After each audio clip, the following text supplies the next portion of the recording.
Good afternoon. It's a great pleasure to be here. I'm not going to use this mic. I've got my own here.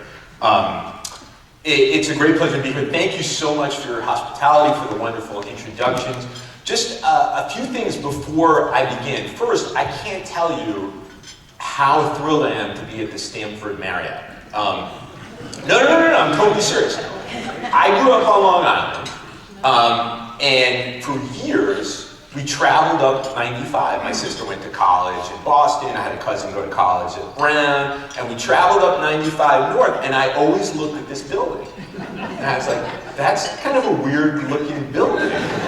And here I am. I'm just absolutely, it's a thrill.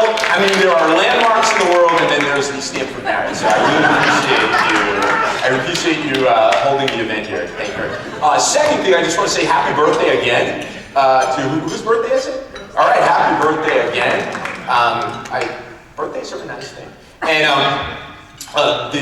before I get into this topic this morning, this afternoon, I just want to say there is a ton of things that are going on in the Middle East. A ton. You can name 10 things that are not related to my talk today that you could have a talk around, or that I could talk about. So when it comes to Q&A, I'll talk for about a half an hour, but when it comes to Q&A, please don't be shy. Even though my talk won't, and I can't believe I'm about to say this, even though my talk won't touch on, for example, the Arab-Israeli conflict, if you have a burning question about the deal of the century, I'm more than happy to offer my thoughts. There's a lot that's going on in Libya, which I will talk about. There's a lot that's going on in Yemen, which is also quite topical, but that I won't necessarily touch on during my talk. So please don't be shy, because there is so much that's going on, and I know that a lot of people have a diverse range of interests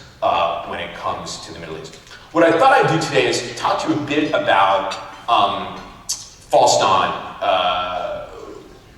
which is a book that sometimes I go to these talks and people talk about their books and you have no idea where it comes from. Like, where did the light bulb go on that led to this book? So what I want to do is I want to talk to you a little bit about where False Dawn comes from in order to run through what's going on in the Middle East, what was going on in the Middle East in 2011 and 2012 and 2013, and how it relates to what's going on today in the Middle East, and then in turn how it relates to the United States. Because I think a lot of people are quite interested in, and everywhere I go and talk about the Middle East, people express their exasperation with that part of the world, and in particular with American foreign policy in the region, regardless of people's political affiliations. So anyway, let me just start with, False Dawn actually began with another book. The book is called The Struggle for Egypt. And I finished The Struggle for Egypt on January 20th, 2011. I was really excited. I worked really, really hard on the book for a long time, and I sent the manuscript off to my editor, and I hung out. I went out to dinner. I ate a lot of ice cream. If you look at the book jacket photo for the book, you'll see that I really did eat a lot of ice cream. I was 40 pounds heavier at the time, and very, very excited. And then 2 days later, I got on the plane and I went to Egypt. As Egypt, it feels like my second home. I lived there at one point, and I was going with a small group of folks from the Council on Foreign Relations. That was January 22nd, 2011. 3 days later, the uprising against Hosni Mubarak began. And I found myself in Tahrir Square. And it was really a rather extraordinary experience to be in Tahrir Square at the very beginning of the uprising against Mubarak. I had planned to stay for as long as the whole thing played out, but my wife pulled me home. She said that I told someone earlier that my wife has a Twitter account just to follow what I'm doing. And I get emails saying, don't get her, things like that. And so she said, you're not getting any younger, and you have 2 children at home. So I ended up back in the United States earlier than I planned, but I had been in this historic moment for the first 3 or 4 days of the uprising. And it really was extraordinary. It was exhilarating. It was edifying. It was something that I never thought that I would experience. Like I said, I'm a little kid from Long Island. There's always this assumption growing up that America would be a democracy. I never really had to fight for for my ideals and politics. And I had watched the fall of the Berlin Wall with college buddies at Vassar College. But I never actually experienced something like this. And there I was in the middle of Tahrir Square, which at the time was a relatively small group of 30,000 people demanding the end of Mubarak's rule, demanding a more just and democratic future for themselves. And they were saying things that were extraordinary. Hold up your head, we're an Egyptian. This was a cry for dignity. Dignity that had been robbed by this authoritarian system in Egypt that the United States had supported for a very, very long time. They were also demanding bread, freedom, and social justice, which was extraordinary. And an extraordinary amount of unity among Egyptians who have lived in politics that has been polarized. But this issue brought them together in this space, this Tahrir Square, was really quite amazing to me. And like I said, I had a book coming out. I had just finished the manuscript. And to be honest with you, standing in the middle of Tahrir Square, one of my first thoughts was, wow, this could be kind of good for me. It was, but it really was a story about Egyptians, not about me. And I ended up going back to Egypt in preparation for the publication of this book, because there was some updating I had to do. I had to change words and things like that. I ended up going back to Egypt every 6 or 7 weeks after Mubarak fell. He fell in February 2011, and I was there every 6 or 7 weeks. And that's where we get to False Dawn. In December 2011, I was back in Cairo to get a sense. I was not asked to be an official observer of the first post-Mubarak elections, parliamentary elections in Egypt. But I went anyway because I wanted to see what was going on. There's been this long build-up to these elections. And I found myself coming through Tahrir Square, and I ended up on a street, a major thoroughfare of Cairo called Qasr al-Aini Street. How many people have been to Egypt, by the way? Okay, so you have some vague recollection of Tahrir Square, and there's the main street. And to the south of the square, along the street, is the Egyptian parliament and the Egyptian cabinet. In the new hope for democratic Egypt, these were going to be the seats of government, the locus of sovereignty. The people were about to vote for their representatives. And on Qasr al-Aini Street, just the day and evening and morning of the first post-Hosni Mubarak elections, there was yet another demonstration. But it was very much unlike the demonstrations that I witnessed in January 2011. It was almost the exact opposite. I actually don't want to call it a demonstration, I want to call it a riot, or gang warfare.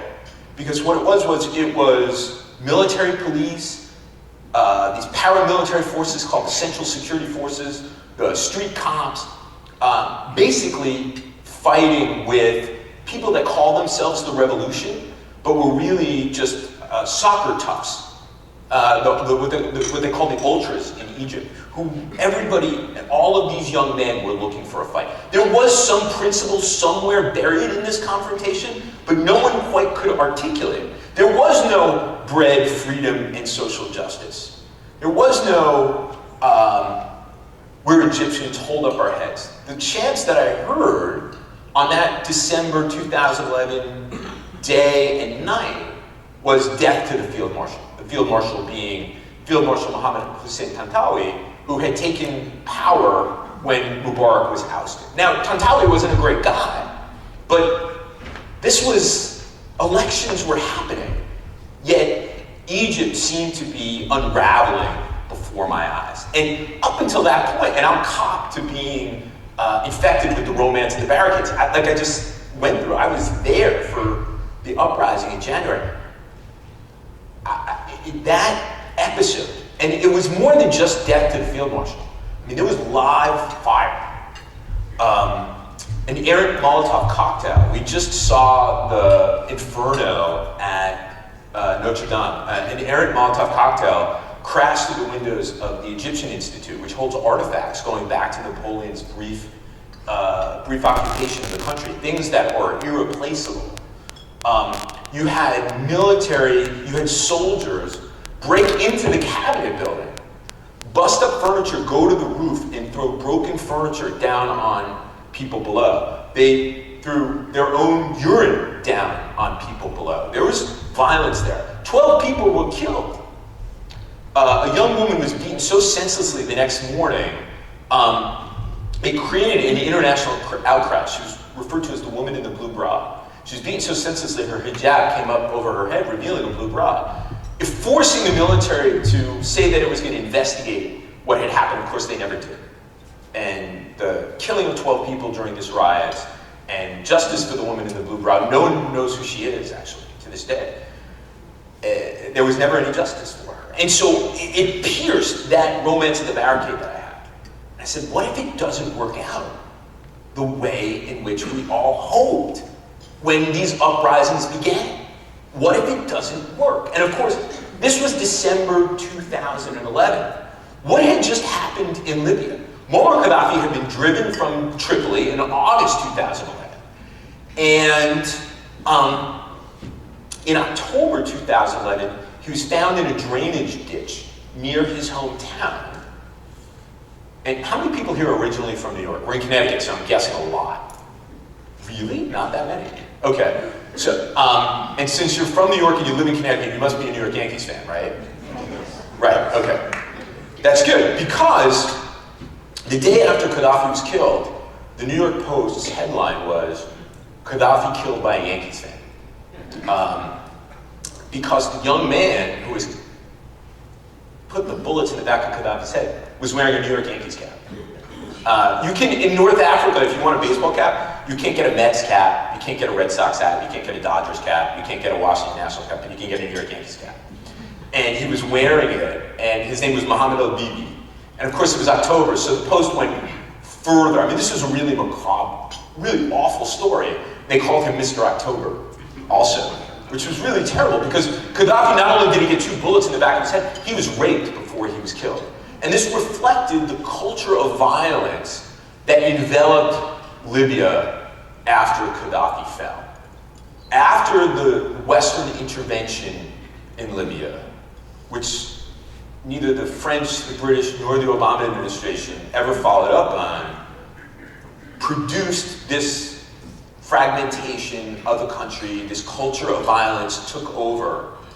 And we now are confronted with Libya's second civil war in the last 8 years. But I will tell you that this should surprise absolutely no one. Because on February 15, 2011, actually it's February 17, 2011, Saif al-Islam al-Gaddafi, one of Gaddafi's sons, who had been touring the globe for the previous decade, and everybody hailed him as a big reformer. He bought himself a PhD at the London School of Economics. He became the darling of the consultancy class coming out of the Harvard Business School. He went to, I say that because I went to Penn. I love giving talks at Harvard because I always say, well, I didn't get in here, so I might as well give a talk. He got on national television, this reformer, this man who was allegedly going to forge a new Libya after his father's rule, got on national television and said, we are going to fight Gaddafi and his supporters to the last man, woman, and bullet. If that wasn't chilling enough, he then went on to say, and this was the part of the quote that people forget, he looked into the camera and he said, Libyans, we better settle our differences. Because if we don't settle our differences, we are not Egyptians. We are not Tunisians. We will fight for the next 40 years. And by my count, they have 32 more years to go. And like I said, the country has fallen into the second civil war since Gaddafi fell.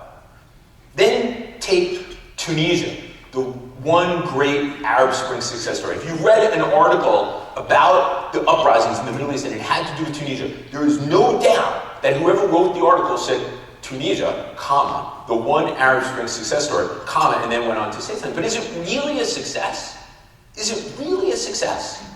I think the best we could say about Tunisia is that it's neither a success nor a failure. but it is really actually a country on the edge. It is one terrorist outrage away from falling into something that looks more like Egypt than the very promising, hopeful Tunisia that people would like to see. It is an economic basket case.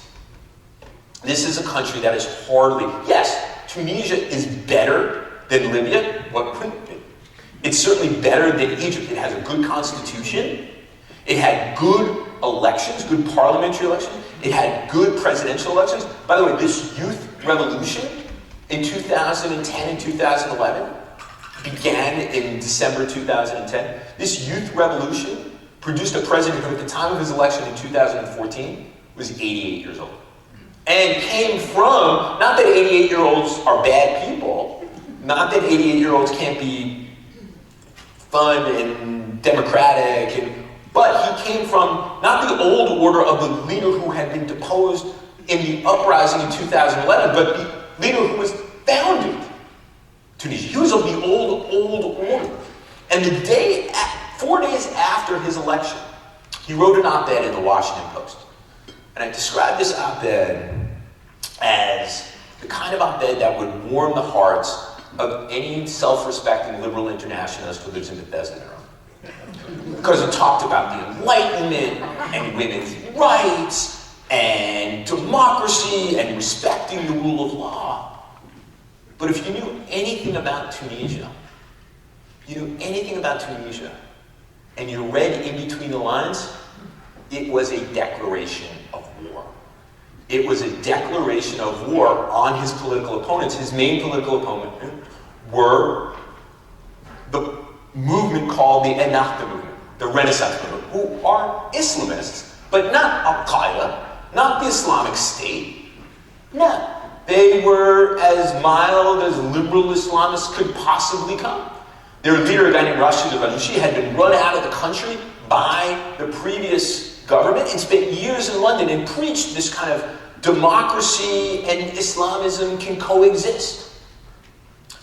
And the new president wrote an op-ed in the Washington Post that was essentially a declaration of war on his so-called partner and partners in the Ennahda movement.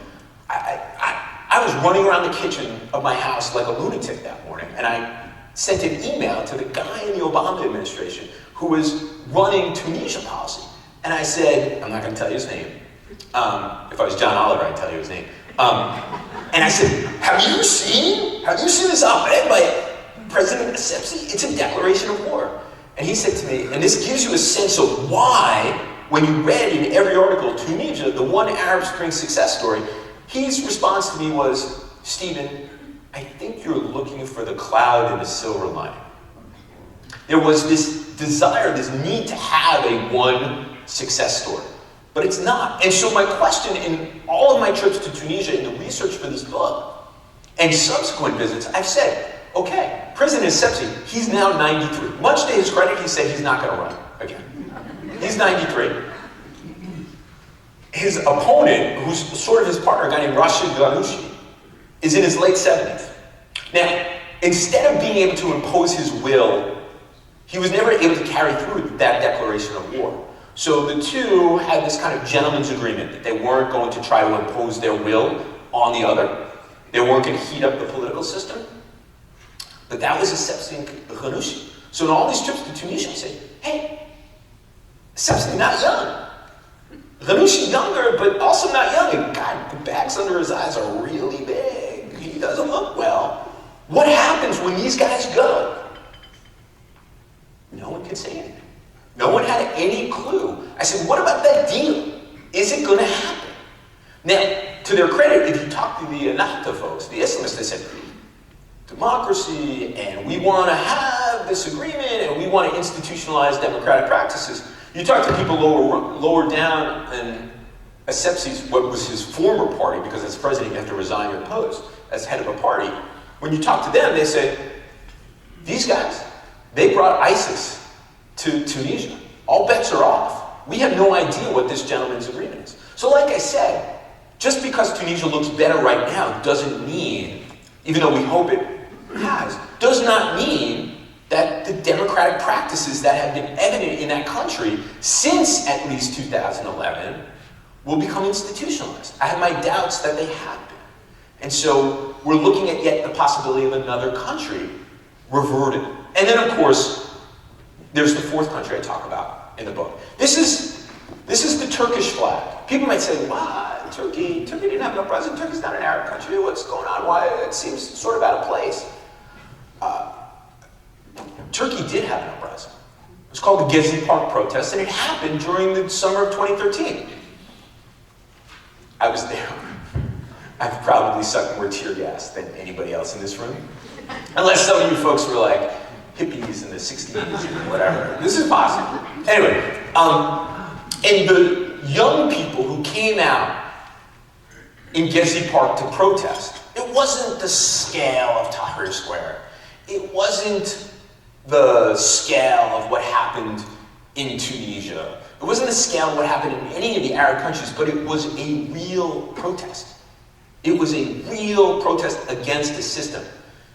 The proximate cause of it was that the Turkish government wanted to take away this tiny little 9-acre park in central Istanbul and build a shopping mall on that spot. And it started out with a bunch of like hippies and environmentalists who were sitting in. And then it grew into this big protest. And what were Turks saying about why they were there, why they were protesting, was very, very similar to what I heard in Tahrir Square. They wanted an end to corruption. They wanted an end to police brutality. They wanted an end to the arrogance of power. They wanted their voices to be heard. It was in Turkish, but it was very, very similar to what I was hearing in Arabic a couple of years earlier. The stunning irony of Turkey is this. The current leader of Turkey, President Recep Tayyip Erdogan and his party, the Justice and Development Party, another party of Islamist patrimony, came to power in 2002, vowing to forge a more democratic and open Turkey, vowing to undermine the institutions of the state that had been used to repress him and his constituents over many, many years. The Turkish Republic that was founded in the early 1920s was secular, but not secular in the way that you have secular here in the United States where, someone can wear a big cross in public, someone can wear a hijab in public, someone can wear their yarmulke in public, and it basically, for the most part, no one comments on it. No one comments. And I realize that there are problems in places and so on and so forth. This is not a utopia, but not secular in that way where government doesn't get involved in your private beliefs. Secular, more in the French way, where the government controls the public expressions of religiosity. That's why in Turkey there's things like the law of the hats. Can't wear a turban in public. In universities, in publicly funded universities in Turkey, women, up until very recently, were not allowed to wear hijab. Erdogan came to power with this reformist message about getting into the European Union and did a lot of things so that Turkey in March 2005 began formal negotiations to join the European Union, vowing to undermine those authoritarian institutions that were used to repress him, his followers, and Kurds, non-Turkish ethnic group that makes up 20% of the population. This seemed like a great thing. Except now, in 2019, President Erdogan and his Justice and Development Party and Turkey don't look anywhere close to being like a liberal European democracy. Setting aside that there are some liberal European democracies that don't really look like a liberal European democracy any longer, but that's for another lecture by someone else. It looks more like a one-man elected autocracy. And Erdogan and his party are using those institutions that they vowed to raise to undermine and oppress their own opponents. Turkey is the leading jailer of journalists in the world. The Justice and Development Party just lost 5 of the most populous cities in local elections. They are about to try to steal the election back in Istanbul.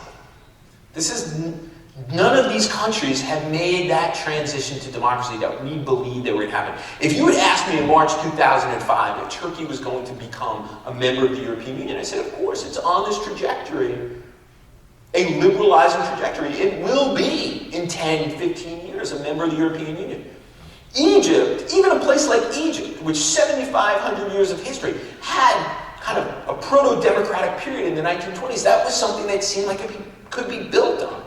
I was always a skeptic about Libya. I never believed the idea that Gaddafi had left everything, nothing in his wake. It was a blank slate to build democracy. So the question is, and I'll end in a bit, the question is, why did this turn out? Why did these countries turn out the way they did? And what can we do about it? Well, why did they end up the way they did? Take my 3 Arab cases. Egyptian, I'm always going to go back to Egypt because, like I said, it's like my own country. People, my Egyptian friends are like, were you Egyptian in another life? Maybe. People rose up and Hosni Mubarak was toppled. And we call that a revolution. It seems intuitive that we would call it a revolution. In Tunisia, people rose up and Zine El Abidine Ben Ali, who had been the maximum leader of Tunisia for almost 30 years, was overthrown. Gaddafi was overthrown. These must be revolutions. But were they really? Particularly in a place like Egypt. Egypt is the paradigmatic case, where this was essentially a personnel change. People rose up, Mubarak was thrown out of office, yet the political system remained intact. There was no change to the political system. And importantly, the social order, the relationship between the elite and the rest, did not change at all. And what we know, and we know from our own country, because it's no different from other countries, is that institutions of the state reflect the interests of those people in power. So if that political system and the institutions of the system in Egypt remained intact, it continued to reflect the interests of the people in power. Who replaced Mubarak? Another general. Okay, then they had an election, and a guy came to power who nobody liked. He was a civilian, he was a member of the Muslim Brotherhood. People were dumbfounded. How could he come to power? Well, on the eve of his coming to power, the military said, you know, all of these executive powers that Hosni Mubarak enjoyed, you don't get to enjoy them. And then when he tried to take that back in an undemocratic way, within a year, they overthrew him. And guess what? Guess who's in charge in Egypt? The military officer. Abdel Fattah Sisi, Major General Abdel Fattah Sisi, who was picked by Morsi, the guy he overthrew, to be his defense minister. After the coup, he promoted himself to field marshal, and then he promoted himself to president. In a lot of ways, Sisi's Egypt is Mubarak's Egypt, but on steroids. The difference is that Mubarak understood Egypt was a problem to be managed. Sisi thinks Egypt is a problem to be solved. The effect is the same. Because there weren't revolutions that overthrew either the political system or the social order. That's not to say that you need to have a revolution to get to democracy. There are other pathways to democracy, but in these places, those were also absent. I won't go into the political science of all that nonsense. Two more quick points. In the book, I make after discussing why these countries never were able to make the transition to democracy. And mind you, I'm not making the point they can't ever. I'm saying at that moment they couldn't. But after going through that and discussing why, I say, isn't it weird?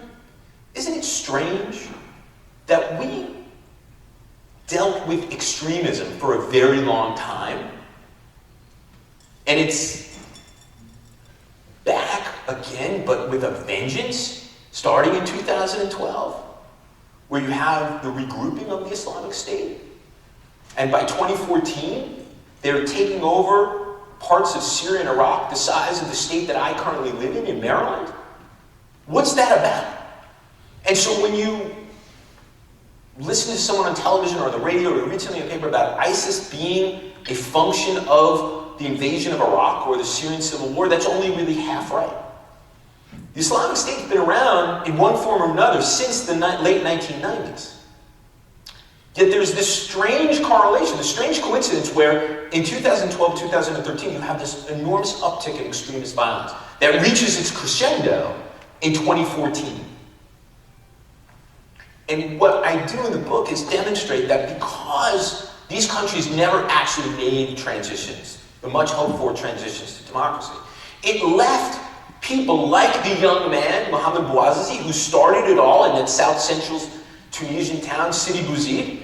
It left them in exactly the same place they were in before these uprisings. I went back to Sidi Bouzid. Sidi Bouzid, by the way, is an important place in World War II history for the United States, by the way. I went back to Sidi Bouzid and I talked to other fruit and vegetable vendors. I didn't ask them whether they knew Mohamed Bouazizi. And I said to them, what has changed since Ben Ali fell? And you know what they said? Just the street names.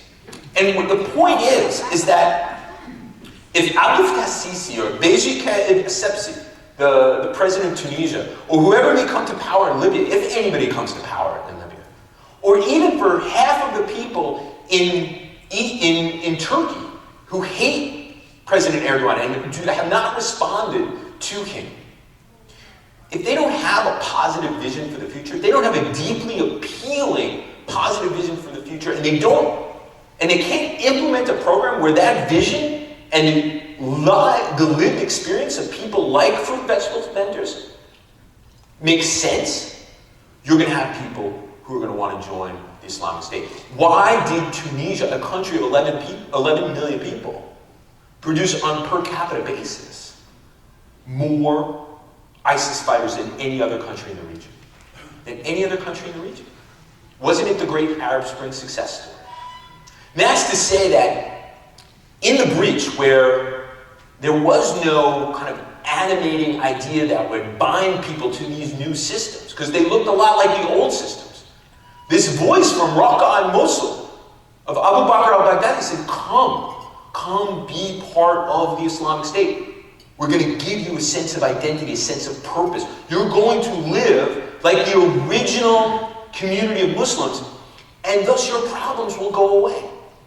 Because your problems are directly connected to man-made law on this earth. You live in a non-Muslim society, and we're going to purify these non-Muslim societies with violence so that we can experience the full expression of an Islamic State, and you will live almost like it's paradise on earth.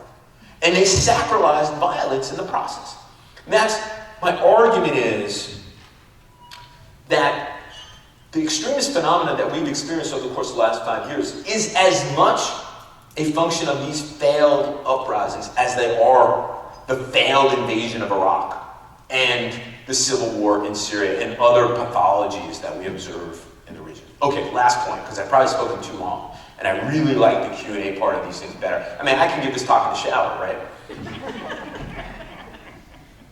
What does the United States do about it? You know, I live in a city where something happens in the world and everybody gets around a table like this and says, okay, what are we going to do about it? Americans aren't imperialists, but Washington's sort of an imperialist city. And I wrote a chapter of this book called Getting the Middle East Right.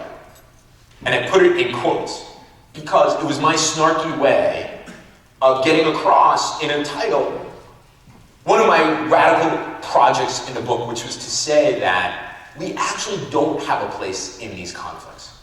We don't have a place. In Egypt, in Libya, in Tunisia, in Turkey, people are trying to work out their domestic political dramas and traumas that they have assigned tremendous importance to. When Egyptians were in the streets begging Abdel Fattah Sisi to overthrow Mohamed Morsi, they were saying it was about the heart and soul of their country. That is a tell for it was about their identity. And your identity is a high-stakes affair. It's an existential issue. In that context, anything that the President of the United States says, anything that the Secretary of the United States says, whatever money we have to offer, whatever program the State Department comes up with to advance the cause of something that's good for people and name your country in the region, matters little to that core issue, which is the heart and soul of the country. We don't have a place. We cannot affect the trajectory of politics in these countries. And if you look at the record of the course of the last 8 years, I'm absolutely right. I like to be right. It's all about advancing knowledge, but I also really like to be right. We have been unable to advance We have told leaders in the region, don't do X, and they do X, because their interest is in Y. We don't have that, the kinds of resources, the influence, the wisdom, the insight to manage the politics of countries in another part of the world. We need to give up this idea of socially engineering other parts of the world. Now, when it comes to the Islamic State, we certainly can bring a lot of violence to bear, and we have. But the Islamic State lives on, and it will live on, because we can't fight that fight for Muslims and Arabs. That is an ideological and theological and political battle that, as much as we know about the Middle East, we just don't understand. We just don't understand. So my plea to my colleagues in Washington is to look upon the world, and in particular the Middle East, with a little bit of humility. With a little bit of humility, because if we don't, we're bound to make a lot of mistakes based on really bad assumptions about what we can accomplish in the Middle East. That's what led us to war in Iraq. That's what led us to war in Iraq, and we don't want to repeat that. Okay, on that happy note, on this beautiful spring day, I think Wendy would like to open it up to Q&A. You want the mic? Okay, great. So thank you all ahead of time for your attention. Thanks so much.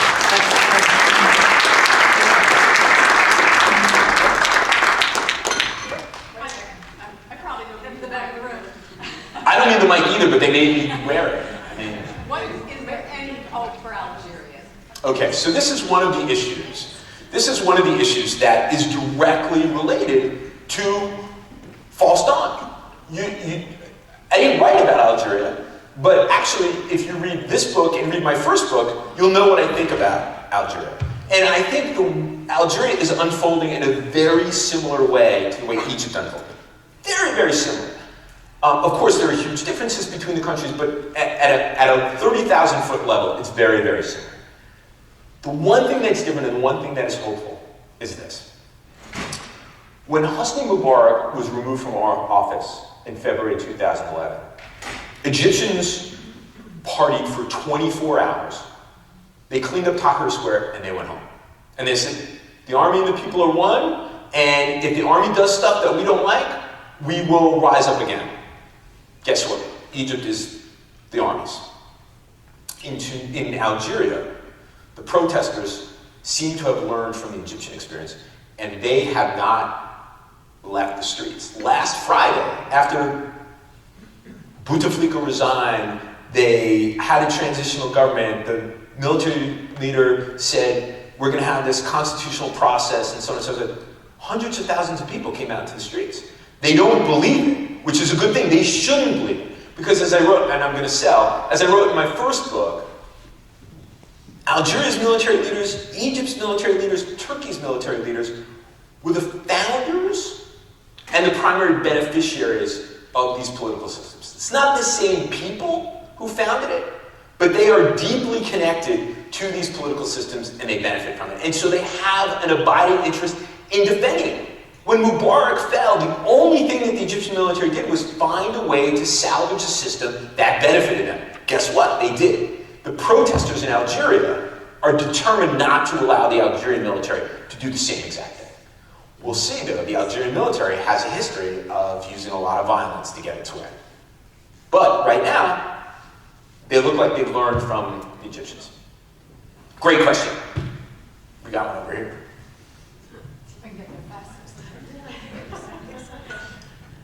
Thank you, Doctor. It was really interesting. Please call me Stephen. I couldn't triage your name. Okay, so Stephen. So here's a question for you. So a lot of these countries, historically, were very isolated. Their people were isolated from what was going on in the rest of the world. Communications were really controlled by the government and so forth.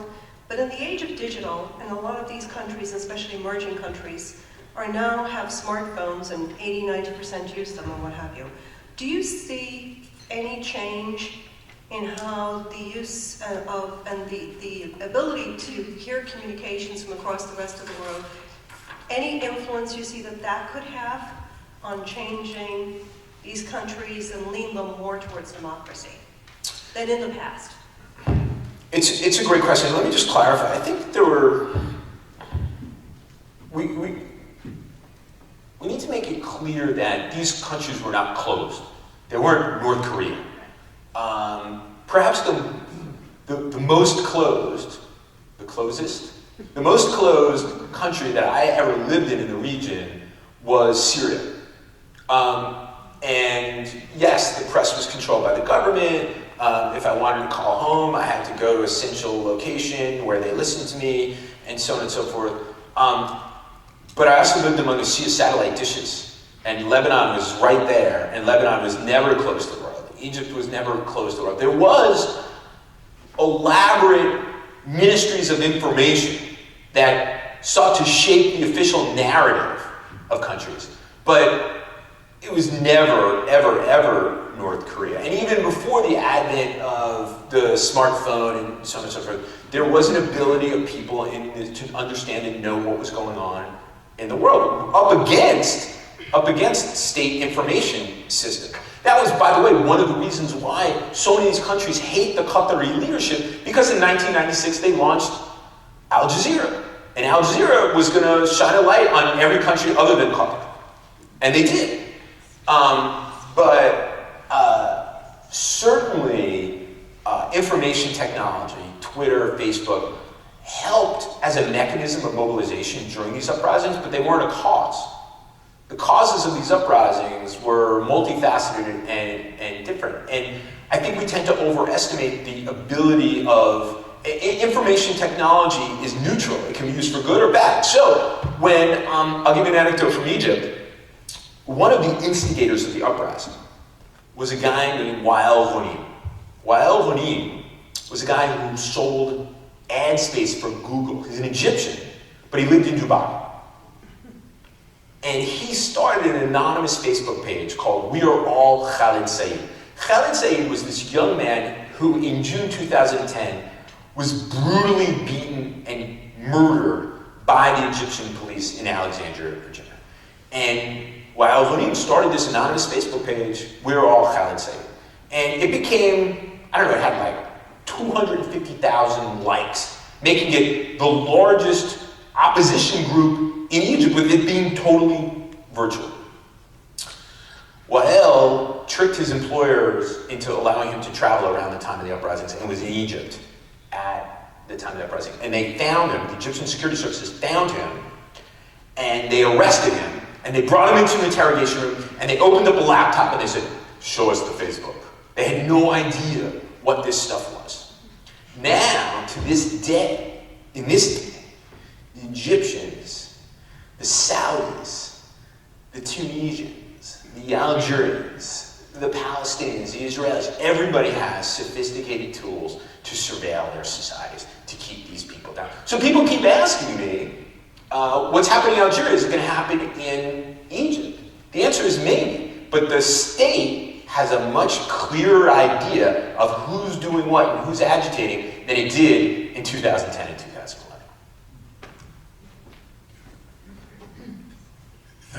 Thank you, Steve.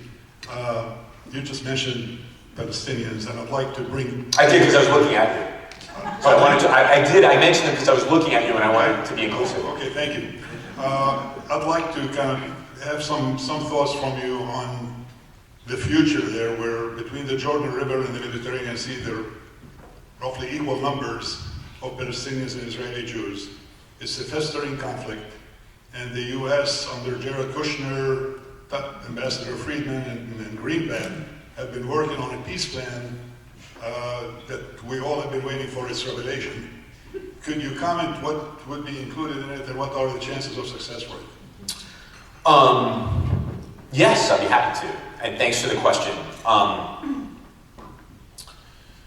First of all, no one really knows what's in this peace plan. I was seated next to Mr. Greenblatt at a dinner in November, and I think he was really unhappy that he was seated next to me, because I spent the entire time asking him questions. And I said, well, you guys did this. What do you think is going to happen with that? And why are you doing this? And what is this peace plan? And he ducked and weaved and weaved and ducked and so on. And he was exhausted by the end of the evening, but I was like a dog on his leg. he's actually a fairly good lawyer because he never gave me any answer to any of that. But let's set that anecdote aside and let's talk about the conflict between Palestinians and Israelis in the abstract. It strikes me that this is an unresolvable conflict because what the Palestinians require at a minimal level for peace, Israelis can't deliver because of their politics.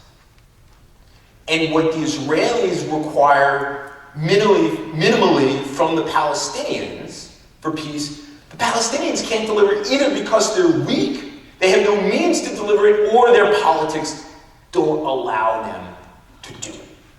So that suggests to me that the structure of the conflict is such that it's unresolvable. And after more than 20 years of the United States trying to alter the structure of that conflict and alter the interests of both parties to make them be able to actually satisfy the minimal demands of each side, we can't do it. We've been unable to do it. And the only conclusion that anyone can draw is that on one side, the Israelis have no intention of making peace and of annexing the territory where Israeli Jews live that would be part of the Palestinian state. And on the other side, the Palestinians are divided amongst themselves, weak, and they don't necessarily believe in a two-state solution. Those are the only conclusions that you can draw. Going back to my previous comment at the end of my talk, that the United States can't want it more than the parties. Now, President Trump, his son-in-law, David Friedman, who was his bankruptcy lawyer, who is basically part of the settler movement, and Jason Greenblatt have determined, best that I can tell, if you read between the lines, you see what they've been doing. Move the embassy from Tel Aviv to Jerusalem. Cut off aid to the United Nations Relief Works Agency. End aid to USAID programs that benefit Palestinians, like Palestinian hospitals, things like that. Those kinds of things. The Palestinians themselves turn around and say, well, if you're going to do all these things, we don't want aid from the United States any longer.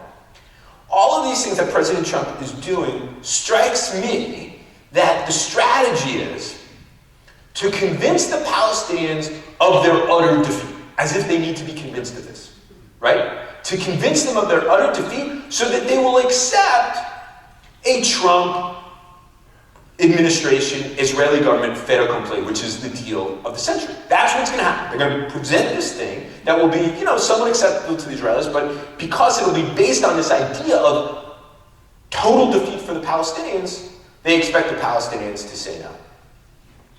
Or they expect the Palestinians to submit.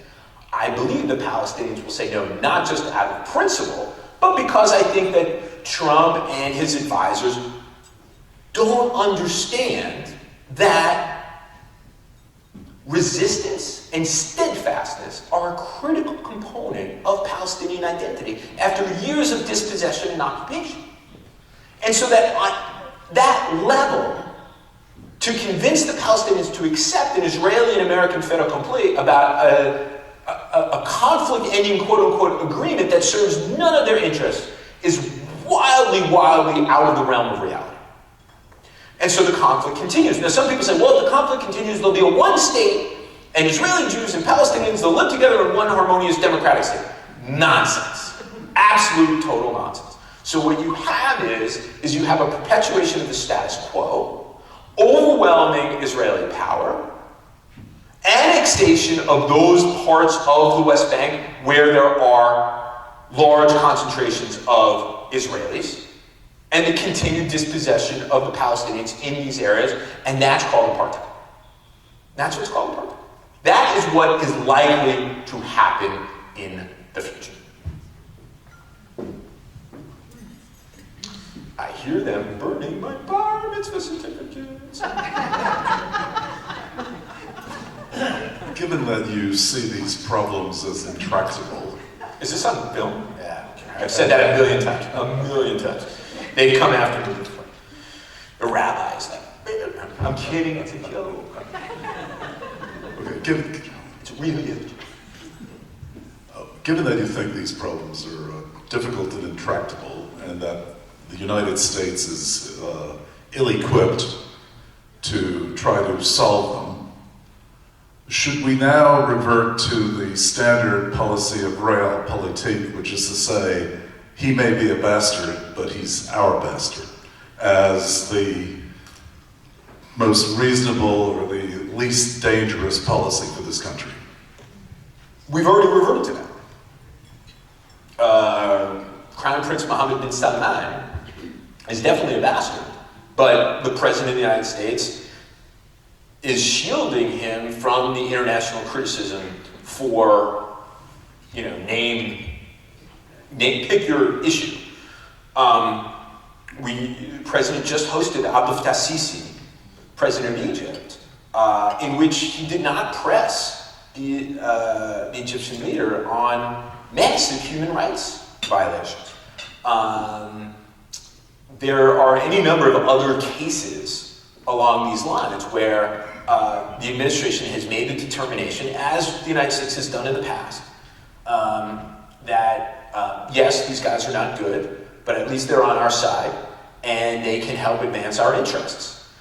In the case of the Saudis, it's the confrontation with Iran.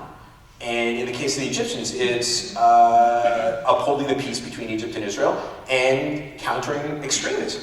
Now, there are counter arguments that can be made to both of those things. I mean, if you look at Crown Prince Mohammed bin Salman's record, what he's done has actually helped to advance Iranian interests rather than counter Iranian interests.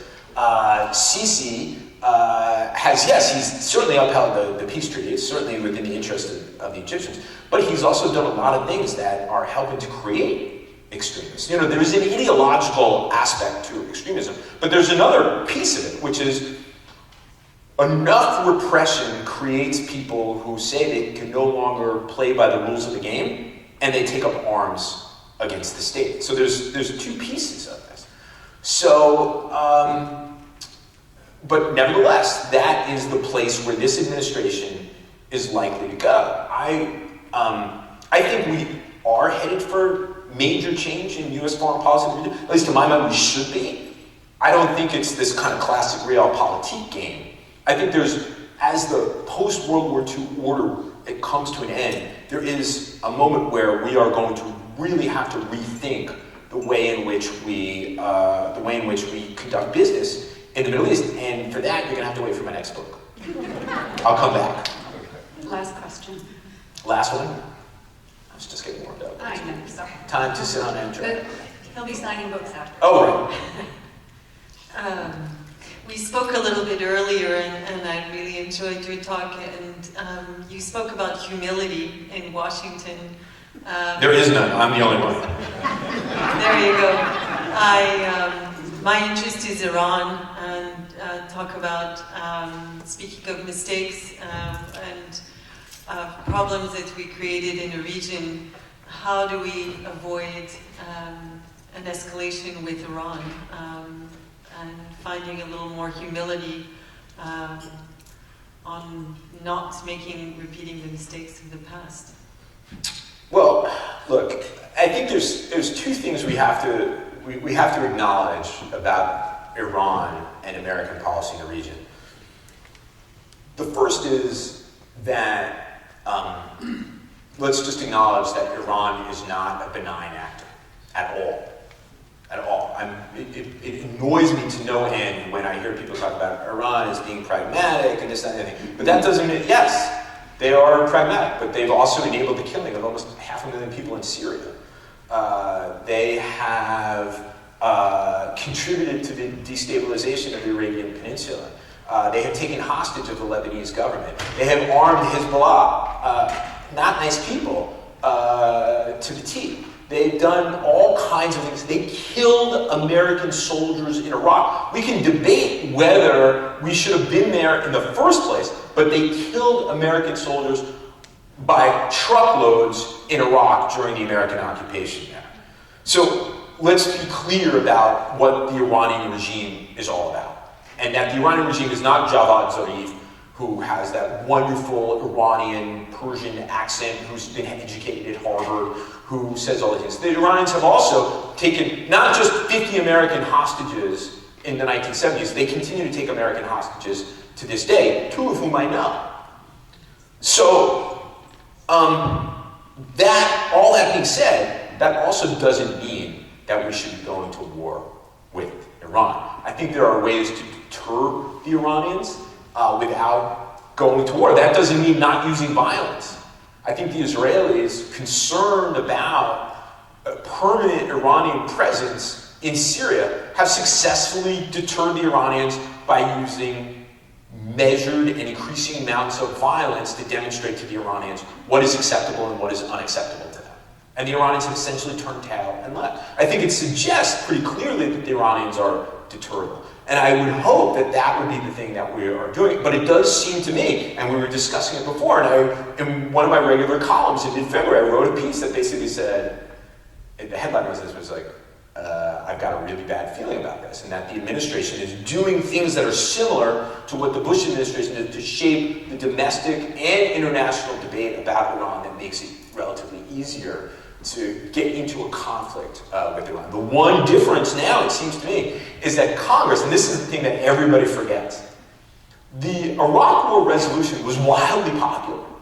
There's only a few Democrats who voted against it. I actually think, someone can Google right now, I actually think Bernie Sanders voted for it. I'm not sure, but a very, very small number, like Dennis Kucinich, Barbara Lee, and like 2 other people voted against it. It was a bipartisan thing. I think today, if this administration sought to bring a war resolution before the Democratic House, and even the divided Senate, it would not pass in the large numbers that it did. I'm not sure about that Bernie Sanders thing, but I think that that's the case. But so that is the difference. We should be learning the lesson, though, of Iraq, which is that you cannot change someone else's society at the end of a 10. Yes, there was World War II and stuff, but those are completely different situations where we remade Germany and Japan, but after a devastating global war. This is something different, and I would like to think that we would not repeat those errors that we made in 2002. Anyway, Wendy tells me that's the last question. So thank you all very much again. Have a wonderful afternoon.